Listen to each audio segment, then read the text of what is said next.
Om Swastiastu. Om Swastiastu. Pemirsa, selamat berjumpa dalam acara perbincangan kita, dan kita sekarang membahas dengan tema ekonomi di pandemi COVID-19 ini seperti apa.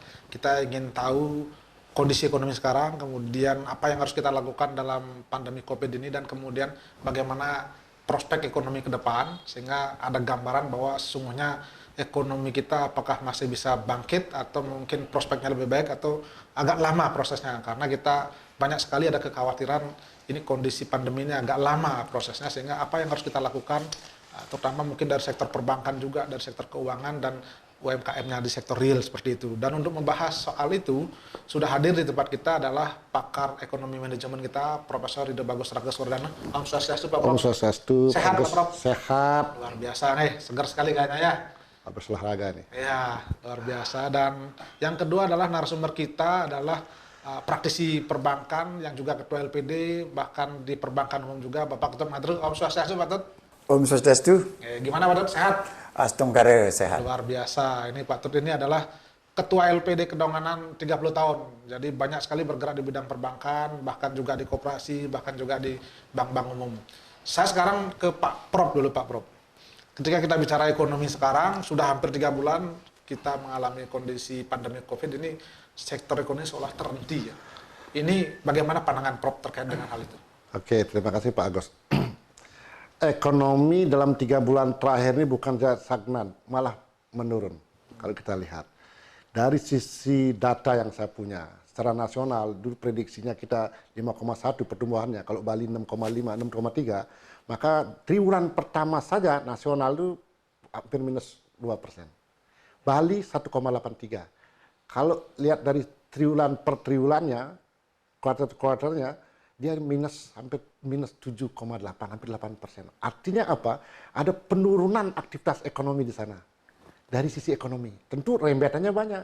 Karena penurunan ekonomi, tentu rembetannya bahwa ada pengangguran banyak di sana. Daya beli konsumsi masyarakat menurun. Dan banyak sekali faktor-faktor rembetan dari penurunan ekonomi itu. Ya, ketika kita bicara soal penurunan pertumbuhan ekonomi kan yang paling besar pemicunya di mana itu? Begini, karena pandemi ini, terutama Bali ya, terutama Bali. Bali itu kan anunya pariwisata. Pariwisata hidupnya dari kerumunan orang banyak artinya. Dan itu tidak boleh.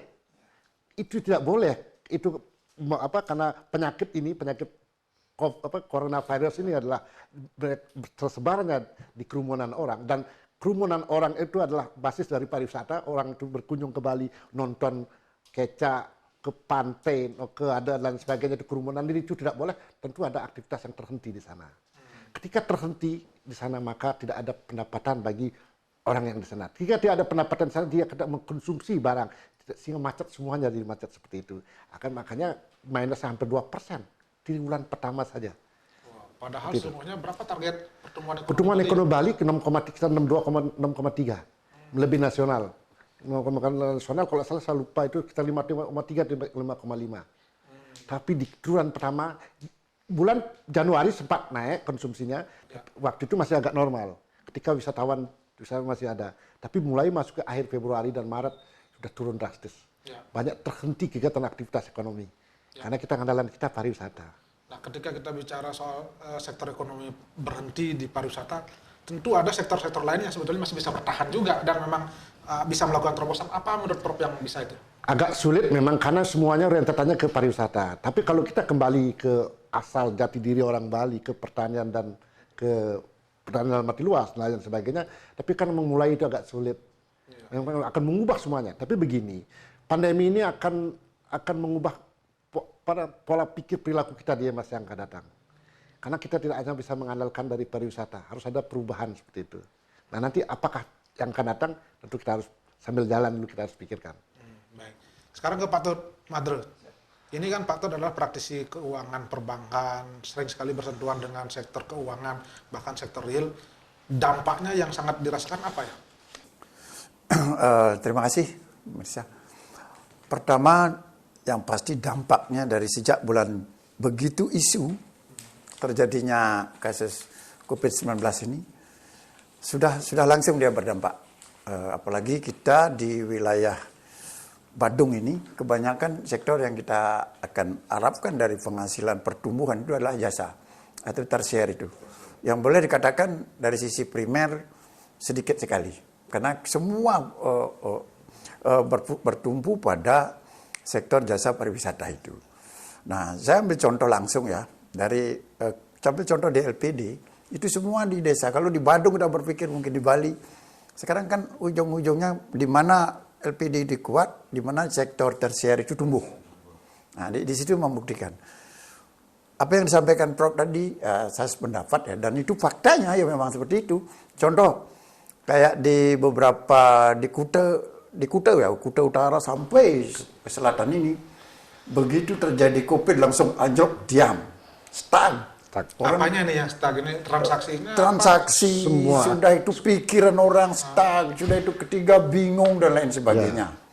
Dan ketika sudah bingung, karena tidak apa yang disampaikan Prof tadi, sektor pariwisata yang dibutuhkan kerumunan. Sedangkan orang tidak boleh berkerumun, orang tidak boleh mendatangi tempat-tempat keramaian itu, orang tidak boleh lagi berdiskusi, orang tidak boleh lagi transaksi.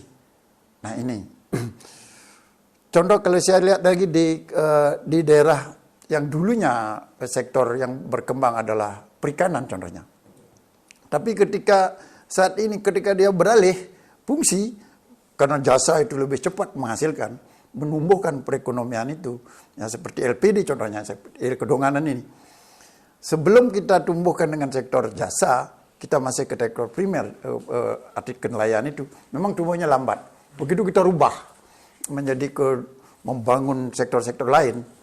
Istilah Perda 4 2019 sekarang itu BUPDA, Bagus Desa Adat, dengan membangun sektor tersier, jasa pariwisata, warung ikan bakar. Begitu ditutup, secara otomatis stag, bingung. Nah, yang kedua, demikian juga kalau ini tumbuh dulu, pancayannya sesungguhnya mampu menumbuhkan penciptaan ekonomi, udah nggak boleh. Orang ngaben rame-rame nggak boleh. Secara ininya keniste jadinya. Kecil pertumbuhan yang mampu memutar itu. Nah itu artinya karena COVID-19 ini bisa membuat orang nol kembali gitu. Seperti tidak harus melakukan apa gitu. Nah sehingga terjadilah apa?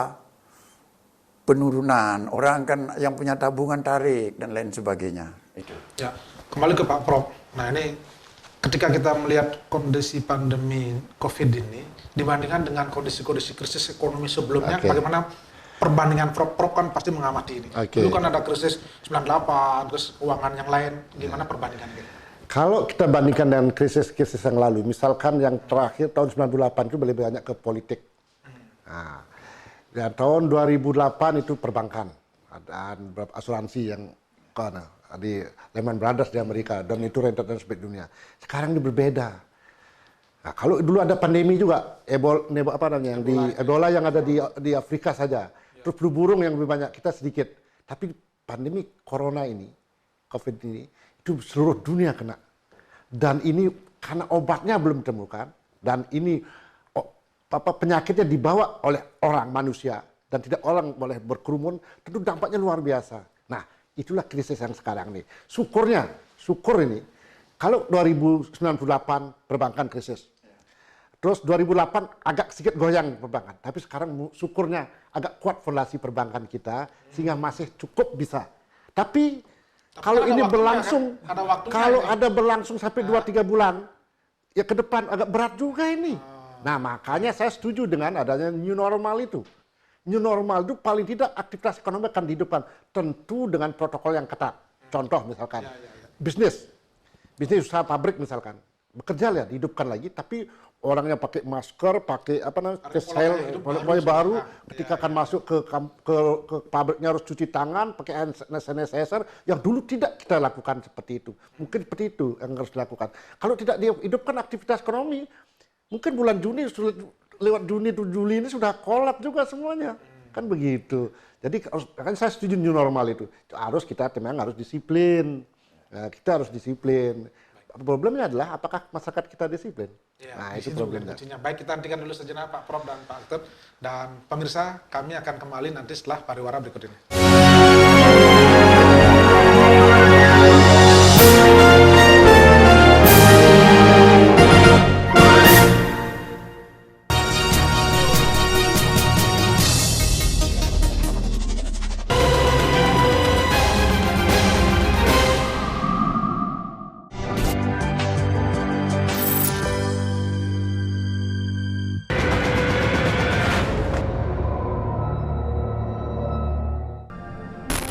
Bisnis penjualan BBM menggunakan mesin BBM eceran, mengabaikan standar keamanan tanpa uji tera adalah bisnis ilegal.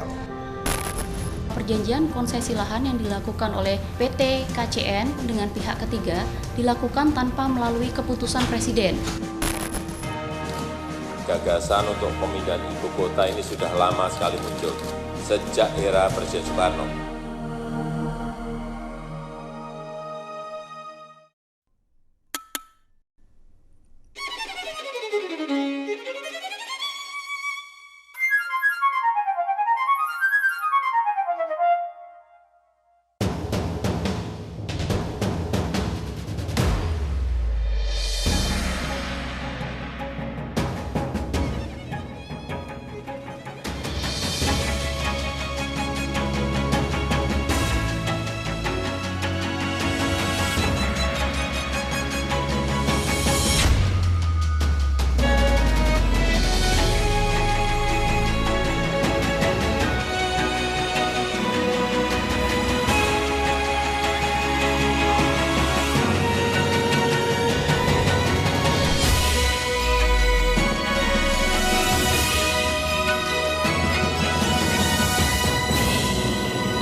Memburu para pelaku tindak pidana, membongkar langsung dari tempat persembunyian mereka,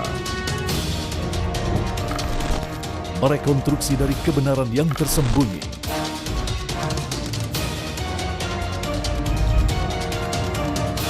Saksikan Buru Sergap hanya di TV One.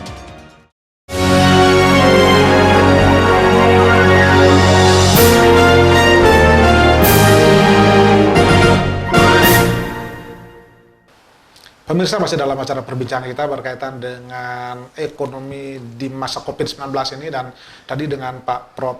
Rageswardana sudah dikatakan bagaimana sebetulnya sekarang kondisinya mungkin nyaris sama, tapi agak berat mungkin kalau kondisinya agak lama, kondisi pandemi COVID ini. Kemudian Pak Trumadir juga sudah mengatakan sudah seolah-olah ekonomi kita sudah nol. Saya kembali dulu ke Pak Prof. Tentu ketika kita bicara kondisi krisis ini, dulu kita berhasil melewati 98, 2008, sekarang seluruh dunia, tapi katanya sektor perbankan agak kuat. Tapi ketika kita tidak tahu lawan atau musuh kita ini tidak kelihatan, kan agak susah juga di situ. Yeah. Kira-kira kita masih optimis nggak ini? Harus kita tetap optimis. Nah, tentu pemerintah sekarang membuat kebijakan dengan adanya new normal itu, agar apa? Agar sektor itu bisa jalan. Masa terus-terusan akan terus begini? Hidup di tidak ekonomi tidak didiamkan diam terus. Cuma memang beratnya begini untuk Bali nih, terutama untuk Bali ya saya lihat, karena kita andalan kita pariwisata, sementara bukan manufaktur yang di Bali ini, itu yang pariwisata kan belum bisa serta-merta langsung dibuka. Kalau pariwisata pasti harus ada pilihan, datang orang. Nah, beberapa waktu yang lalu kami diskusi, kira-kira destinasi wisata apa yang akan kita buka, lalu bentuknya seperti apa dan daerah mana. Coba kita petakan zona merah misalkan, jangan dikunjungi itu. Lalu berikutnya wisatawan apa? Lalu ada kesepakatan, kita olahraga golfnya kita coba. Nah, ternyata ketika diskusi itu ada beberapa duta besar ikut, negaranya, warga negaranya dari negara yang itu juga nggak boleh warga negaranya keluar. Itu problemnya bagi kita. Berarti misalnya contoh, walaupun kita buka, belum ada turis gitu. Contohnya Cina warga negaranya belum boleh keluar. Australia dalam kita kan belum boleh. Nah, maka kita tentu harus pilih dulu. Misalkan ada kesimpulannya pada saat itu adalah kita andalkan wisatawan domestik. Nah, domestik tentu kalau golf itu orang-orang kaya kan. Nah, orang kaya kan. Nah, kalau kita buka yang lain agak khawatir juga. Makanya gubernur karena daerah lain juga masih mengalami zona merah. Dan ketat sekali, siapa mau datang ke Bali misalkan contoh ini dengan pemeriksaan yang ketat, kalau dia tidak bawa hasil kesehatan itu harus di karantina 14 hari. Orang dia mau liburan di karantina 14 hari. Itu problem-problem kita yang akan datang. Nah, lalu apa ekonomi yang harus, tentu adalah yang dikonsumsi oleh orang-orang Bali sendiri yang kita hidupkan. Apa itu? Banyak, masih pertanian segala macam. Makanya pegawai-pegawai hotel yang dirumahkan itu saya lihat sekarang berbisnis ya cuma karena kurang kreatif jual telur di pinggir jalan. Tapi ada juga yang bagus Pak Agus dan Pak Tut. Itu yang kuliner menggunakan online. Dia kemampuannya dia coba. Dia misalkan buat lawar dia jual pakai online. Artinya ini momentum kita sebetulnya di Bali untuk membangkitkan kemandirian Kemandirian, lokal, ya, ekonomi seperti berputar di berputar lokal lokal sendiri, ya, seperti itu. Tidak hanya mengandalkan itu ya. Ya, itu. Mungkin patut ini luar biasa, ini potensi baru juga ternyata kalau kondisinya begini, sehingga apa yang akan Pak Dut lakukan ketika ada prospek bisnis baru seperti itu? Pertama begini ya, dalam konsep perbedaannya ya. Kalau saya melihat dari perbedaan, kalau dulu ketika 98 itu ya, justru sektor-sektor UMKM hidup, muncul dia. Sekarang dengan COVID ini, ya sudah seperti saya katakan tadi, dia semua, siapapun, apapun tidak tiarap dia. Nah, terkait dengan hal itu, makanya sekarang kita harus mencoba, kita harus berani membangkit kembali back to basic. Nah, membangkitkan contoh ya. Dulu bagaimana orang hanya berpikir di sektor jasa pariwisata saja. Pariwisata dalam arti orang datang, kita jual sesuatu, orang bisa nikmati. Sekarang dia harus membangun kembali apa yang mereka pernah. Yang istilah saya, artinya istilahnya begini, ada local genius yang pernah ada. Contoh kalau memang petani, mari kita bangkit. Dan ini ada loh, waktu kita memberikan sembako, ternyata di Tabanan, ada sayur, ada ubi, ada ini. Itu kita beli dan ternyata itu ada, mari kita bangkitkan ke situ. Terus yang kedua sektor nelayan seumpamanya, kita kembali kepada di situ. Nah sehingga harapan saya kepada teman-teman yang ada di LPD, yang ada di perbankan juga, mesti harus berani kita ikut membiayai sektor itu sekarang. Jangan hanya berpikir membiayai hotel, tapi biayailah sektor-sektor artinya primer yang ada. Mungkin persoalannya gini Pak, ketika membiayai sektor-sektor usaha kecil seperti itu, nilai keuntungannya, marginnya, perputaran uangnya sedikit itu, tidak seperti di pariwisata begitu cepat besar seperti itu.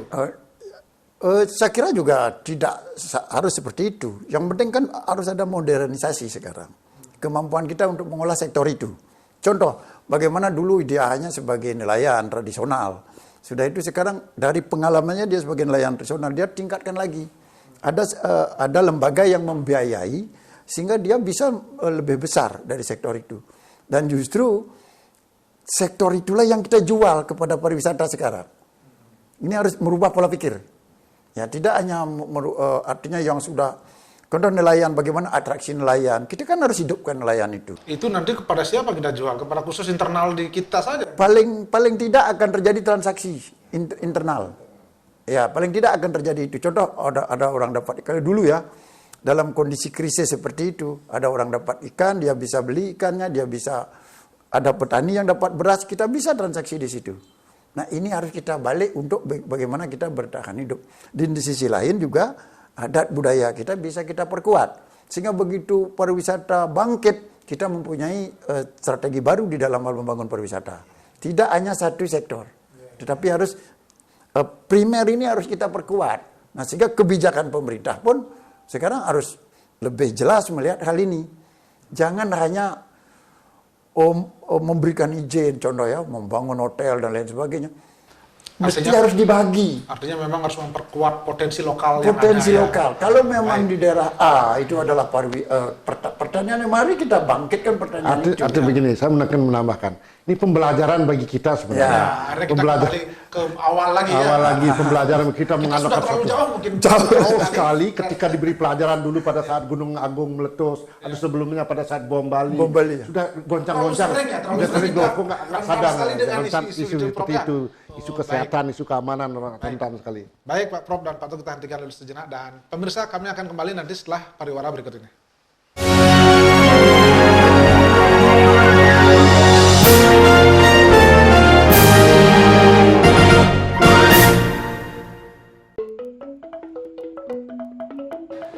Nanti Bu, Iki yang di depot. nanti nih. Iki Oh, bongkot balik. Sambal kan? Jahe berapa? Pak. Yang hitung ya. Nah, berapa sampean? Pak, ampunan uang plastik, Pak. Oh, kan? Yang punya betas. Oh, pun mati Bu. Nggih. Yang hitung ya.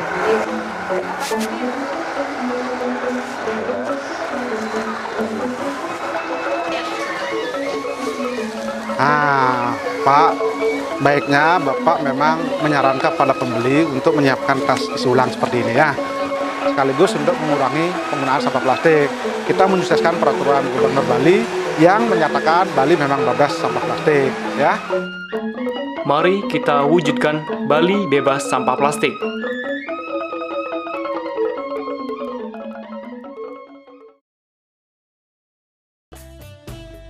Permasalahan yang terjadi di sekitar kita nih, Ma. Membahas fenomena yang terjadi dalam sudut pandang agama. Contoh nih mak-mak, ke pasar beli bawang 1 kilo, nyomot, tambahin ya bang, haram. Bahasa dan penjelasan yang mudah Dalam ayat ini harus baik kepada tetangga. dan menjadi tercerahkan. Ibu adalah guru yang pertama buat anak-anak. Orang tua senang bertemu anaknya. Rumah Mama Dede di TV One.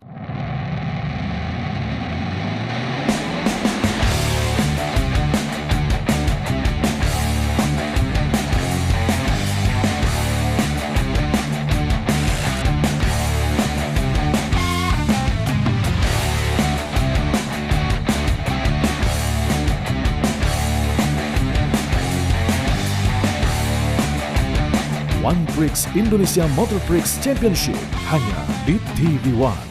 Tumpukan sampah plastik yang terdampar ini terbawa aliran sungai Cisadane dan memiliki kedalaman yang mencapai 1 hingga 3 meter dari dasar muara. Berapa banyak pemilik kendaraan mewah yang akhirnya mangkir sampai saat ini? Sekitar 1.140 kendaraan mewah yang belum melakukan pendaftaran ulang lagi. Secara nilai ya sekitar 25-30 miliar.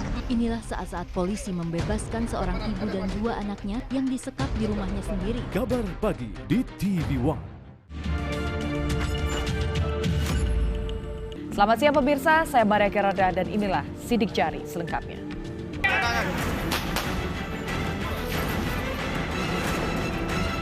Ya kalau bilang sering sih enggak, tapi kalau untuk lintasan di ini ya bisa dibilang seminggu sekali. Dengan adanya gagal bayar itu adalah berdampak kepada bagaimana cara penagihannya.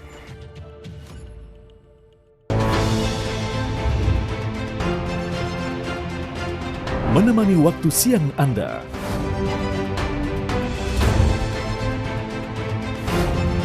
Kami sajikan berbagai peristiwa. Lengkap dan terpercaya.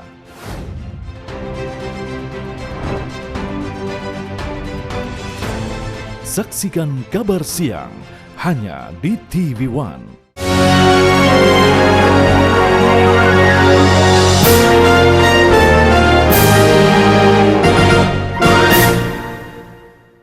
Pemirsa, masih dalam acara perbincangan kita berkaitan dengan ekonomi di masa COVID-19 ini.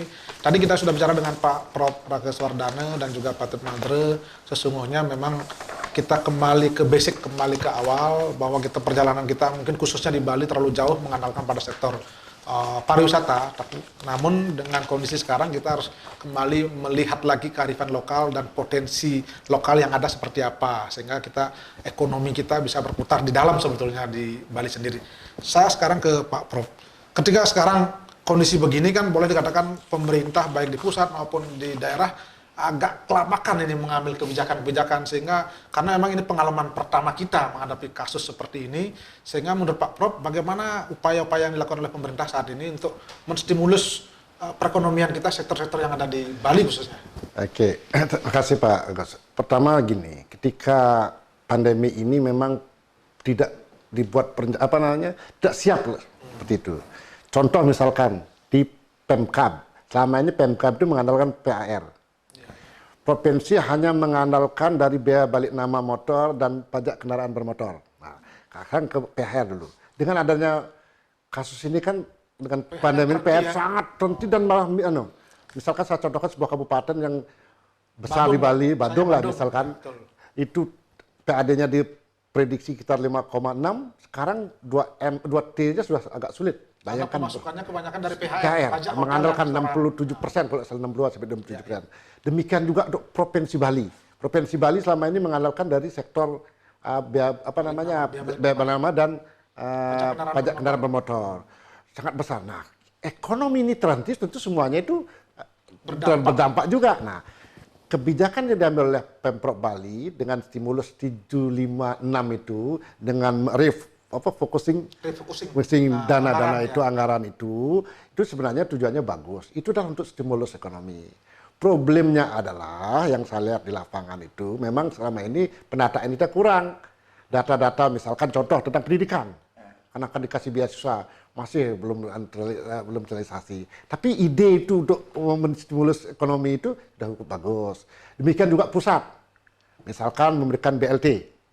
Dulu orang yang menerima BLT ketat sekali syaratnya. Dengan Perpu nomor 1 tahun 2020 yang jadikan undang-undang corona ini, itu agak dipangkas semuanya itu. Itu adalah salah satu bagaimana agar ekonomi bergeliat. Namun pemerintah juga ada batasnya.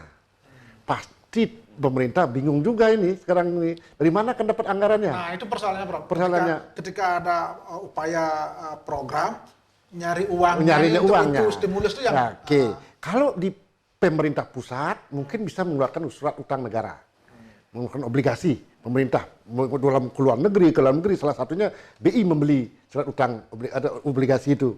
Tapi untuk pemerintah kabupaten itu agak berat juga.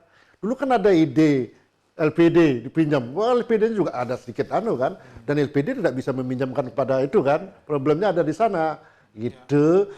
LPD juga sekarang sedang agak pasti juga akan mengalami masalah karena masyarakat orang yang nabung menarik berkurang dan menarik yang banyak dan juga ada kredit agak sedikit tersendat-sendat macet lah kalau dalam macet tersendat-sendat relaksasi dan itu semuanya jadi sulit juga meskipun dulu mungkin over liquid dulu sekarang agak sulit juga.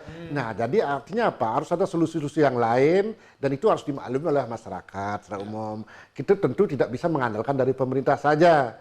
Pemerintah sudah berusaha mencoba menalangi dalam tanda petik kita kebutuhan itu, tentu kita juga harus rasional juga berpikir.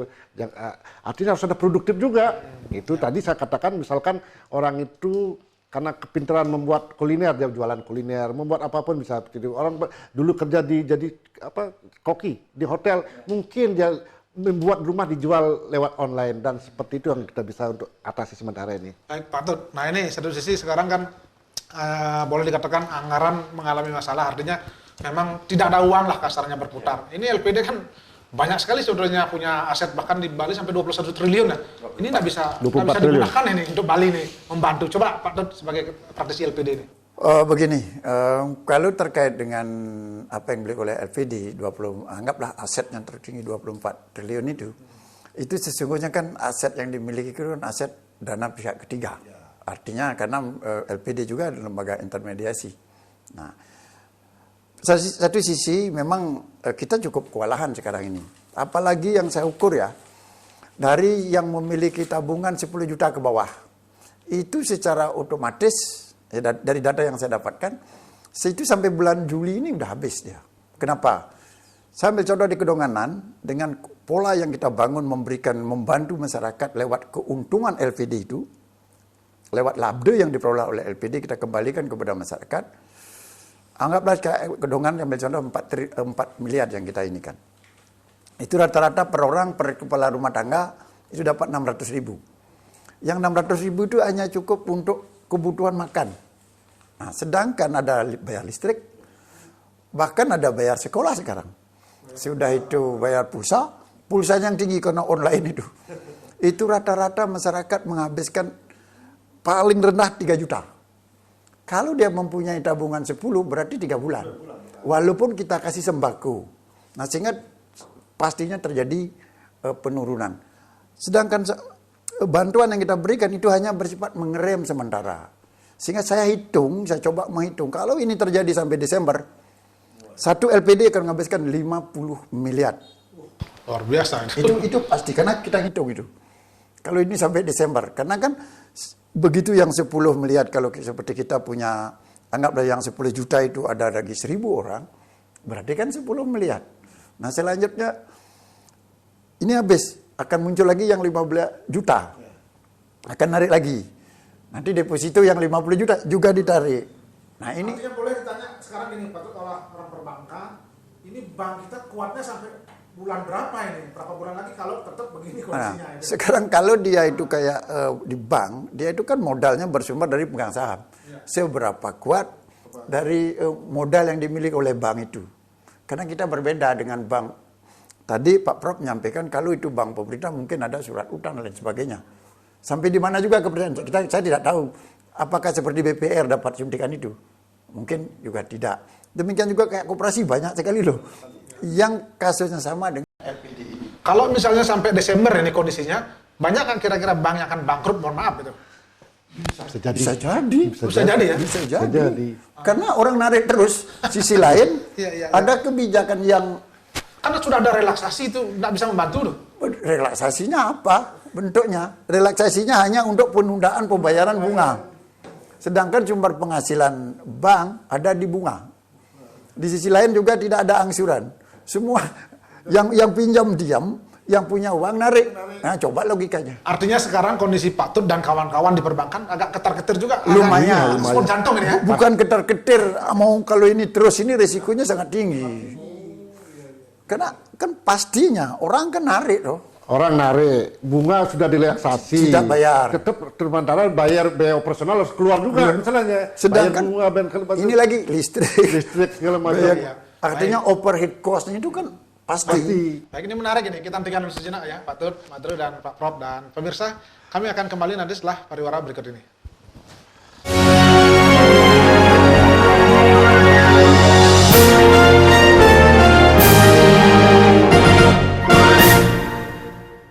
Kami hadirkan isu utama dan strategis. Kami akan bawa Anda untuk berbincang-bincang dengan para narasumber nanti. Efek jerah itu last resource aja sih. Karena inilah yang terbaik dan paling adil. Ya, dunia politik seakan tidak ada habisnya, pemirsa. Satu isu kemudian tumbuh isu yang lain. Kemudian menjadi sorotan adalah wacana terkait pemilihan presiden diserahkan kepada MPR. Polemik sensitif.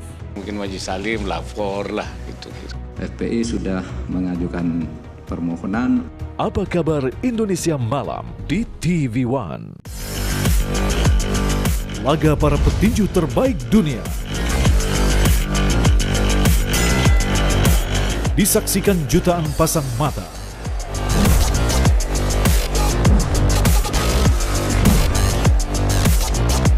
Menyajikan kelas pertandingan yang berbeda.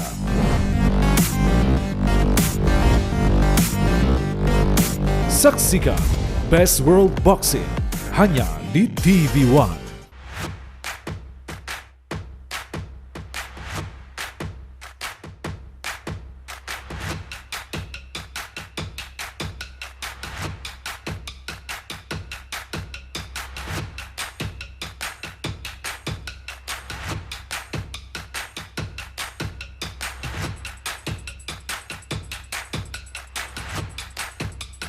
Hidup Sehat, Senin sampai Jumat jam 1 siang di TV One. Mengupas isu-isu nomor 1. Tragedi meninggalnya ratusan petugas KPPS. Konfirmasi sumber-sumber utama. 22 Mei 2019 ini berbeda dengan hari pertama kan? Memberikan yang tersembunyi. Kita nih responsif ketika diserang. Kontroversi. Ya, battlefield malam. Konspirasi. Bertahan menguasai dunia. Bukan cerita, tapi fakta.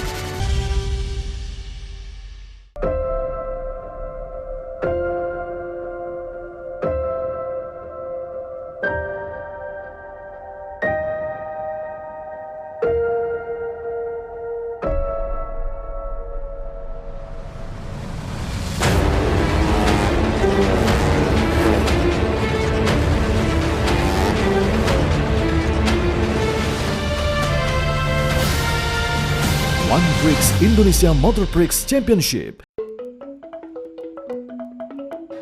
Mas nanti Bu? Iki yang di depot. Nanti nih? Iki. Oh, bongkot boleh. Sambal kan? Kemantan Pak. Yang hitung ya? Nah, berapa sama yang? Pak, ampunan uang plastik Pak. Oh, kan? Yang ampun nggak boleh tas. Oh, ampun mati Bu eh. Yang hitung ya?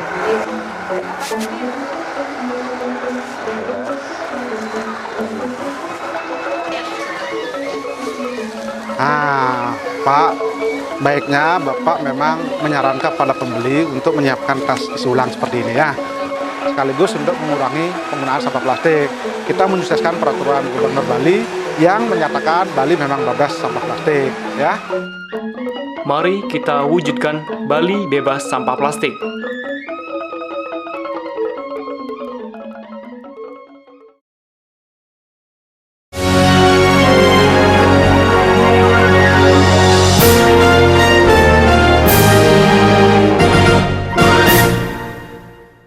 Pemirsa, masih dalam acara perbincangan kita berkaitan dengan ekonomi di masa COVID-19. Tadi kita sudah bisa bicara dengan Pak Prof. Pragaswardhana dan Pak Tut Madre bagaimana stimulus yang dilakukan oleh pemerintah dengan berbagai kebijakannya itu memang diharapkan bisa membangkitkan sektor perekonomian.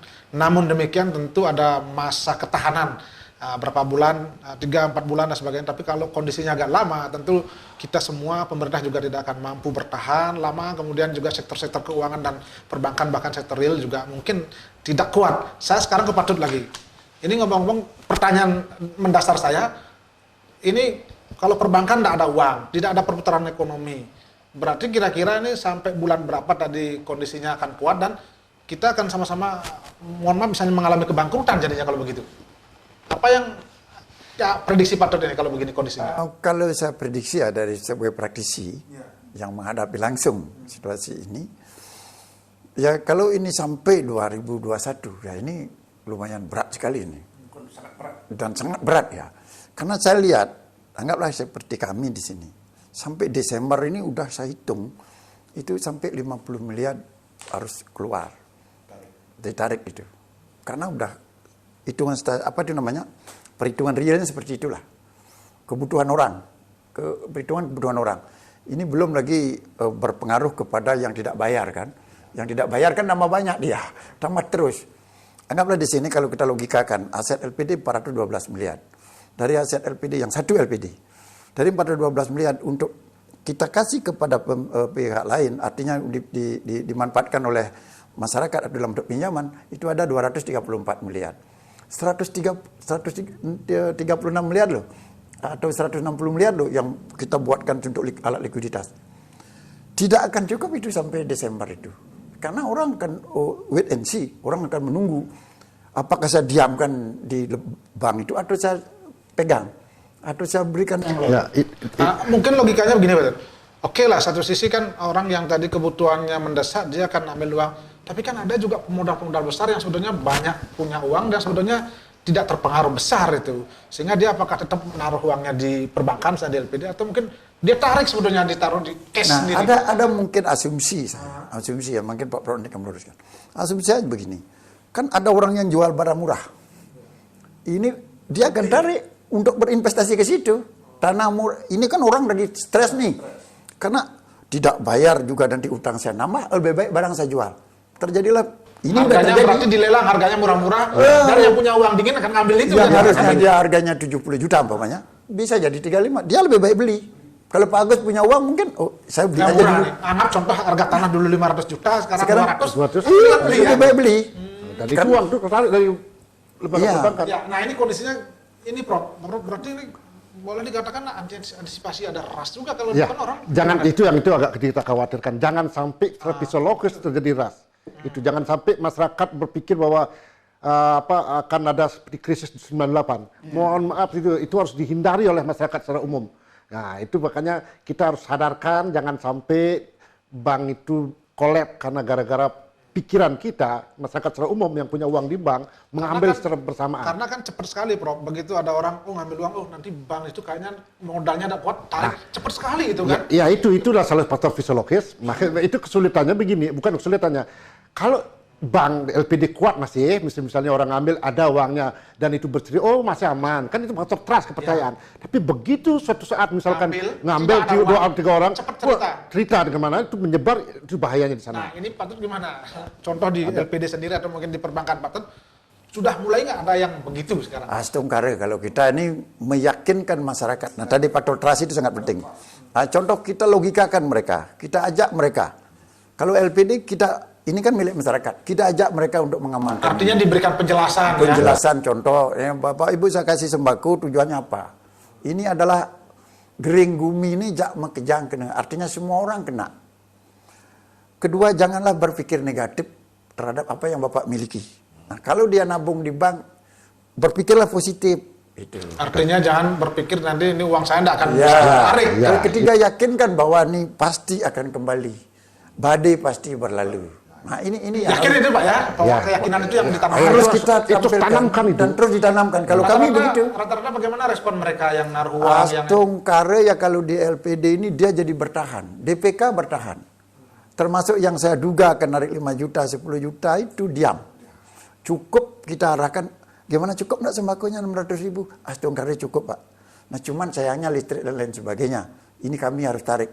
Kami punya data bahwa untuk apa dia menarik dana ini. Nah pesan saya kepada seluruh teman-teman pengelola keuangan, khusus LPD, demikian juga BPR ya. Ini harus benar-benar di ini. Sekarang artinya benar-benar kita harus hati-hati melihat gerakan, simptom daripada nasabah ini. Ini dia narik untuk apa? Kalau kami punya, ada yang narik, kenapa lagi narik beli sembako untuk siapa? Oh, karena tetangga kami kurang. Oke. Ini narik untuk apa? Untuk bayar listrik. Ini narik untuk apa? Karena kami dulu ngebon. Artinya tidak sampai ada nasabah yang menarik dilarang, ada nggak yang begitu? Karena pendekatan kita lakukan, etikanya kan kita tidak boleh melarang dicoba, kalau bisa jangan ditarik seperti itu. Ya, bahasanya seperti itu. Strategi untuk meyakinkan supaya dia percaya dengan kelembagaan yang dia miliki, itu yang terpenting. Nah Pak Prof, ini kan ternyata kan kuncinya di perbankan itu. Ketika ada isu misalnya orang menarik uang kemudian ada trust, kan berpengaruh ke sektor lain. Betul nggak itu kuncinya? Ya benar, itu di sana tepatnya. Itu kalau itu sampai tidak percayaan itu muncul, itu berbahaya. Mempengaruhi sektor lain ya? Semua sektor. Kalau krisis seperti itu, misalkan begini, ini kalau di LPD bisa diyakinkan. Yang saya takutkan begini, di perbankan, BPN misalnya, dia narik terus lalu kemudian dia mencari pinjaman antar bank itu juga nggak dapat misalkan, lalu cerita 2 orang 3 orang bahwa depositonya nggak bisa dicairkan, tabungannya nggak bisa tarik, itu bercerita dan itu peran media yang luar biasa, itu juga sangat berbahaya. Makanya pesan kita mungkin salah selaku pengamat ekonomi, selaku orang yang di bidang keuangan, kita harus percaya loh, masih kuat kita seperti itu. Ya saya harus yakinkan perbankan kita masih kuat. Ya, harus yakin kita 98 mampu kita melewati 2008 kita mampu lewati. Harus yakinkan itu masyarakat. Sudah kita sekarang juga mampu juga gitu. Baik kita hentikan dulu sejenak Pak Prof dan Pak Madre, dan pemirsa kami akan kembali nanti setelah pariwara berikut ini.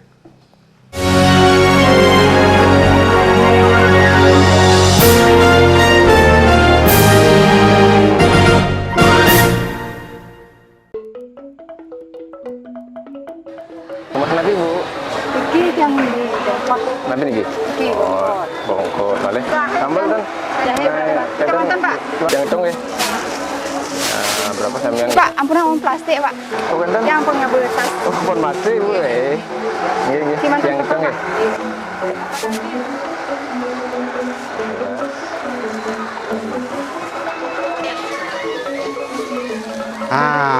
Pak, baiknya Bapak memang menyarankan pada pembeli untuk menyiapkan tas isi ulang seperti ini ya. Sekaligus untuk mengurangi penggunaan sampah plastik. Kita menyukseskan peraturan Gubernur Bali yang menyatakan Bali memang bebas sampah plastik ya. Mari kita wujudkan Bali bebas sampah plastik.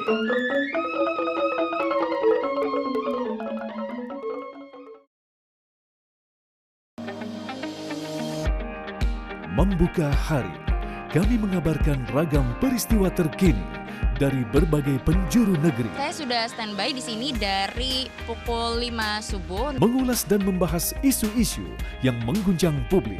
Hadir sejumlah narasumber untuk membahas hal ini. Mau menggelar saja janjian, untuk apa dilakukan? Pertama begini, kita menghormati proses penegakan hukum. Mengabarkan bagaimana duduk permasalahan, modus Apa sepak kabar terjang dari Indonesia Pagi di TV One. Selamat sore pemirsa, Anda menyaksikan Sorotan. Tidak ada yang namanya tawar-menawar mengenai kedaulatan. Lagi-lagi investasi abal-abal dibongkar polisi. Montir pesawat kini mengangkasa. Dan kami sangat senang kepada TNI Angkatan Udara.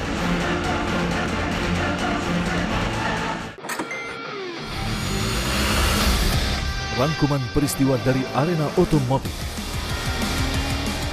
Dari hingar-bingar panggung balapan hingga pernak-pernik modifikasi,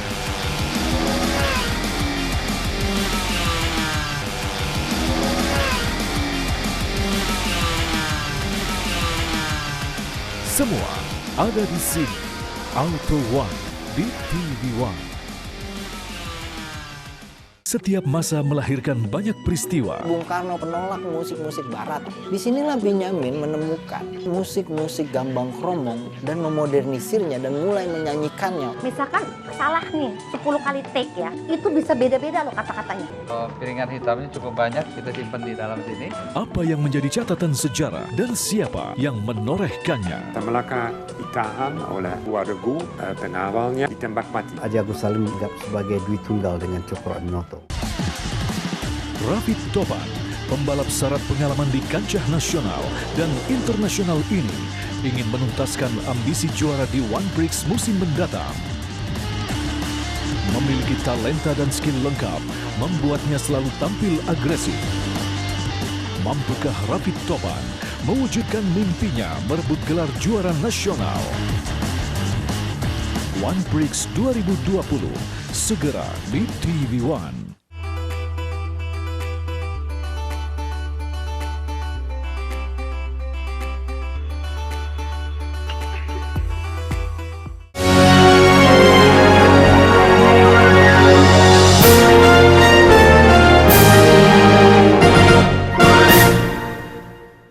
Pemirsa, masih dalam acara perbincangan kita dan berkaitan dengan kondisi ekonomi di COVID-19 ini.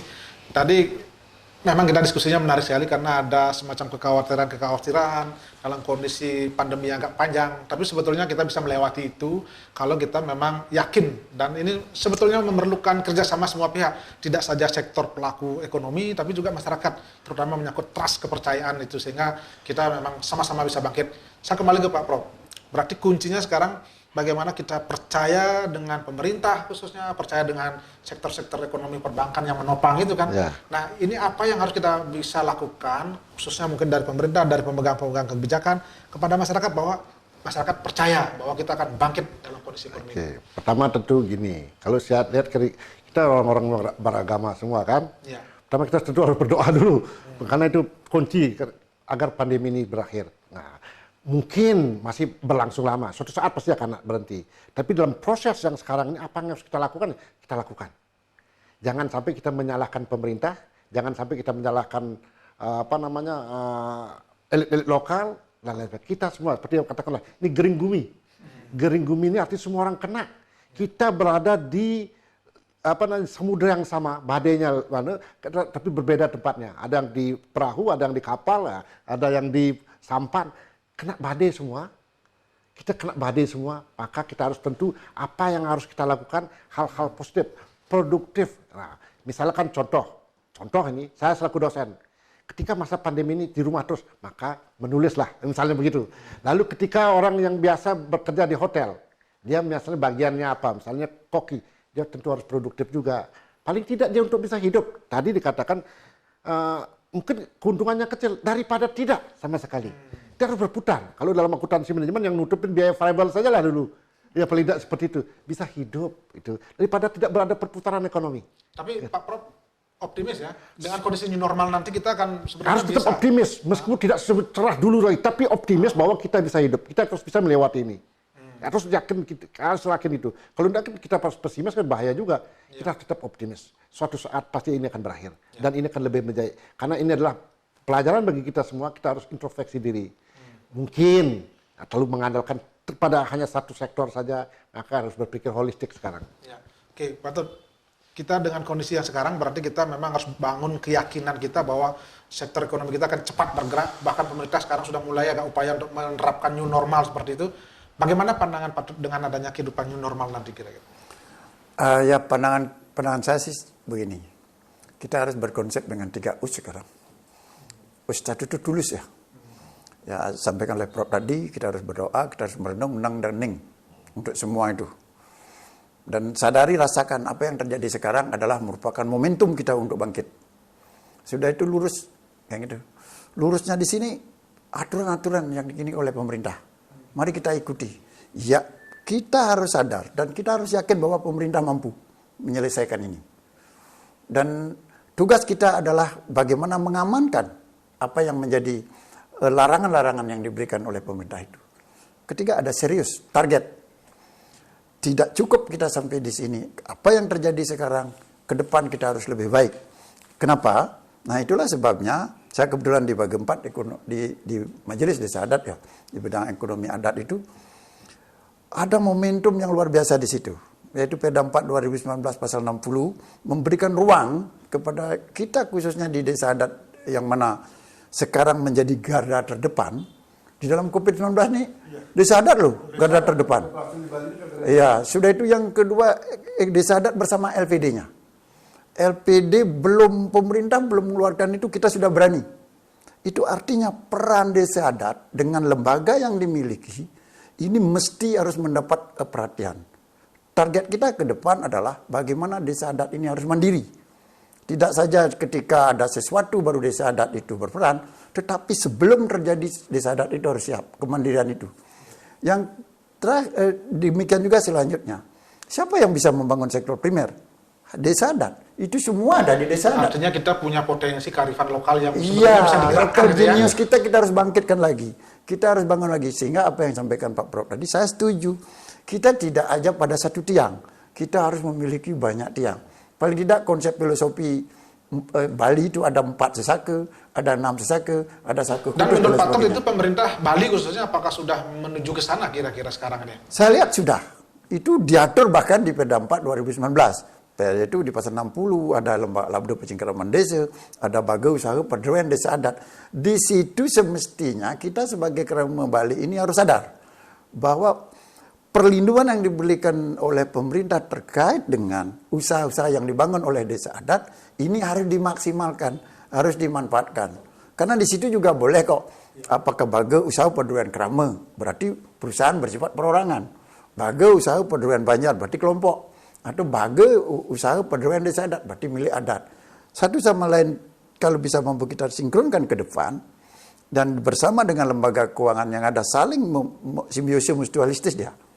Kalau ini sangat kuat dan ini sudah sangat terbukti, kita akan kuat ke depan. Dan saya mempunyai optimisme itu dalam konsep serius. Baik, terima kasih. Kemudian Pak Prof, terakhir harapan Pak Prof bahwa kita harus bangun optimisme dalam kondisi ekonomi sekarang. Ke depan ini kita akan mampu bangkit dan Bali khususnya akan bisa lebih baik dari kondisi sebelumnya. Apa harapan Pak Prof? Sebenarnya sebelum saya lanjutkan, saya mungkin melanjutkan apa yang disampaikan oleh Pak Dr. Made tadi. Kita bersyukur di Bali loh, punya Perda 4 tahun 2019 itu. Artinya Bali kekhususan yang luar biasa. Dan itu kalau kita manfaatkan, maka tidak hanya dari sisi agama maupun sosial saja, tapi ekonomi juga sudah diperhitungkan dalam perda itu. Kita harus kuat di sana, kemandirian desa adat dan kemandirian tentu masyarakatnya. Oke, kembali ke pertanyaan Pak Agus tadi, kita harus optimis itu karena begini, kita di Bali ini hidup sosial ke masyarakatnya bagus, kan gitu. Maka kita harus kembali seperti itu. Kalau agak menurun terakhir-terakhir ini kan karena kita sering dalam tanda petik lalai menafikan keberadaan teman-teman kita, meminggirkan. Misal contoh begini, misalkan ada sering saya temui di lapangan ini, ketika teman kita jual canang, harganya 20.000, ada orang lain yang jual canang harga 15.000, yang bukan orang Bali, itu dibeli, itu balikan lagi. Logikanya mungkin memenya, marilah kita berbelanja di rumah tetangga sendiri. Dupe saya pernah temukan. Hanya beda lagi 2.000 kok bisa pindah. Kenapa nggak kita hidupkan teman kita sendiri? Masuk tadi yang bagusnya dia di kedonganan ini Pak Ketut Made, konsepnya itu bagus sekali. Perputarannya kan di situ kan perputarannya. Ekonomi pasti akan bagus juga kalau perputarannya. Artinya saatnya kita sekarang berpaling kepada saudara-saudara sudah kita sendiri. Jangan itu sampai kan ekonomi dipegang di oleh luar. Kita bergantung pada luar semata. Ya. Dan juga begini, saya tadi sempat diskusi sebelum ini, kita coba buat untuk kebutuhan upakara itu, pancayatnya itu. Bali kan masih banyak punya lahan luas. Busung misalkan, mulai sekarang kita berpikir ada kebun dan lain sebagainya. Oke itu.